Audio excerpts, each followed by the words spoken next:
तराईका जनताहरु हल्का दिमाग कम हुन्छ।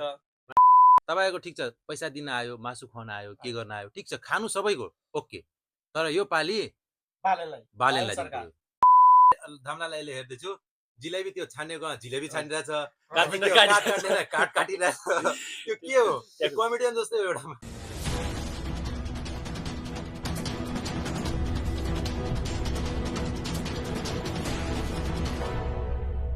साथीहरुलाई नमस्ते छ मेरो तर्फबाट।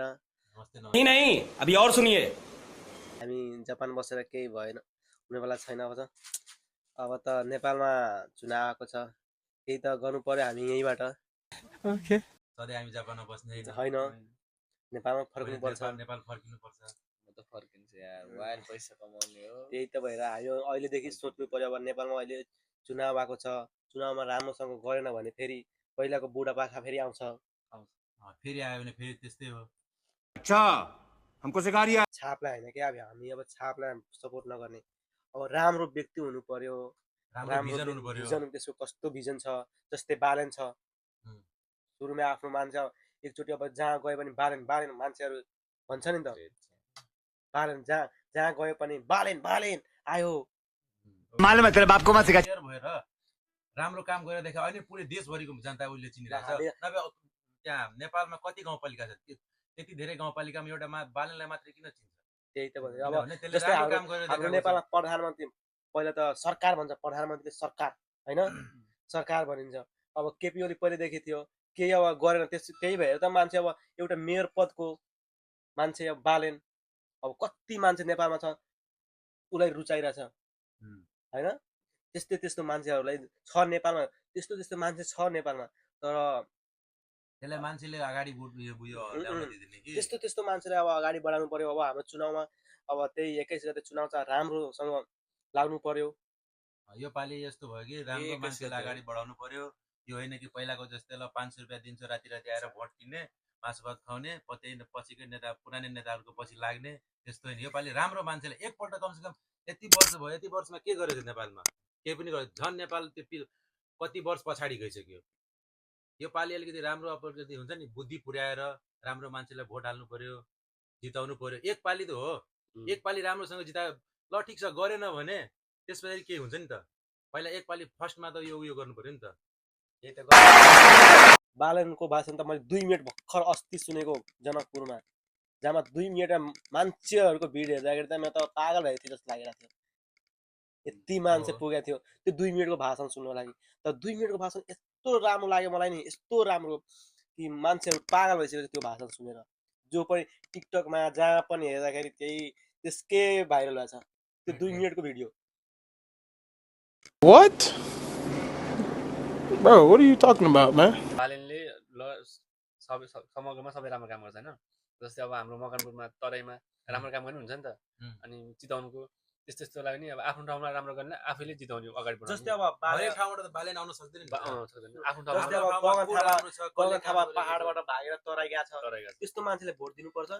आफ्नो क्षेत्रमा त हार्न लाग्न थालेछ अनि त्यही भएर तराईबाट मूर्ख जस्तो तारेको बासीको दिमाग त्यही भएर त्यो यो ऋषि धमलाई यो पब्लिसिटी लागि मात्र तराईमा त्यस्तो गरे हो। अरु आज यस्तो ऋषि धमलाले अहिले हेर्दै छु जिलेबी त्यो छानेको जिलेबी छानिरहेछ काट काटिरहेछ त्यो के हो कमेडियन जस्तै एउटा। अस्ति हेर्यो नि अब 76 जना हामी भाइहरु साथीहरु जेन्जी भाइहरु सहिद भयो। साथी हामी जस्तै त थियो हामी भाबे हामी पनि त्यो ठाउँमा गएर हामी आन्दोलन गर्थ्यौ। हामी पनि त्यस्तै ज्यान पनि जान सक्थ्यौ। हाम्रो साथी भाइहरु नेपालमा भएको गएकै हो सुनेर कस्तो दुःख लाग्यो। हामी त यहाँ बसेर के गर्नु अब हामी त न्यूज हेर्छौं हैन अपडेट हेर्छौं। अब हामी त्यहाँ छैनौं हामी भाबे पनि त्यही आक्रोशमा त्यही जोशमा जान्थ्यौं होला अभियसली जान्थ्यो नि सब जान्थ्यो नि आफ्नो देशको लागि जो पनि जान्छ नि जेन्जी थियो त्यतिखेर हल्ला थियो। हामीलाई नि यहाँ बसेर खुन खोल्थ्यो अब भिडियो हेर्दा हामी पनि यहाँबाट जापानमा त्यही अब जेन्जीको हामी त प्रोग्राम गरेको थियो नि त अस्ति हामी पनि गयौं उनीहरुलाई जापानमा बसेर यो श्रद्धाञ्जली पनि व्यक्त गरेको थियो। क्युके हुँदाखेरि काममा क्युके हुँदाखेरि टाइममा यो नोटिस कतिखेर न्यूज हेर्दै कतिखेर छुट्टी हुन्छ कतिखेर के हुन्छ हेर्छु यताउति भनेर मुटु हामी धक धक गरिरहेको थियो त्यतिखेर।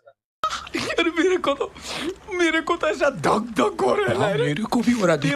अहिले अगाडि आएर भोट दिने हैन फेरि पछाडी गएर त्यो भोट नदिने अरूकोमा हाल दिने त्यस्तो हैन।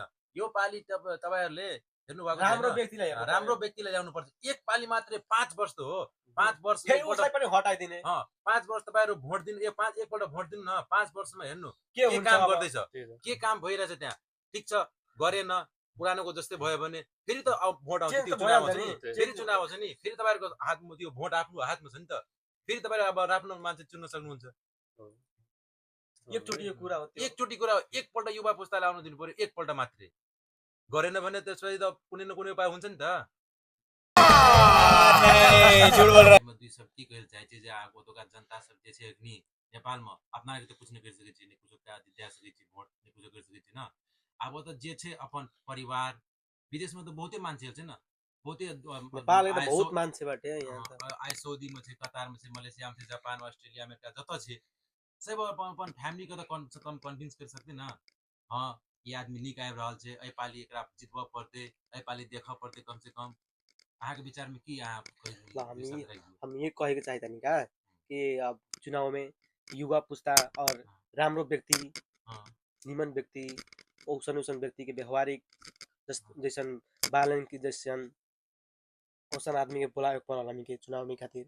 और हमी के वोट में आज मांस भात खाई तनी सन, आज मांस भात ओकर खाई तनी सन, वोट आज मांस भात ओकर खाई तनी सन, वोट दे तनी सन दूसरा के, फिर ओकरा में खाई तनी सन, ओकरा में पेट्रोल भराई तनी सन।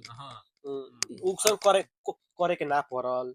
आज एकरा में खाई तनी, आज ओकरा में खाई तनी, वोट ओकरा में दे तनी, ई सब काम ना करे के पड़ल। ये हम कहे के चाहतानी। तुमसे ना हो पाएगा। अब हामी अब यो तराईको बारेमा कुरा भइरह्यो हैन, त्यसपछि अब हामी मेन भनेको अहिलेको चुनावको केन्द्र भनेकै झापा हो। अब बालेन र केपी भिड्नलाई झापा भयो हैन। अब झापाको बारेमा अब हामीले के भन्नु पर्यो, त्यहाँको जनतालाई के भन्नु पर्यो।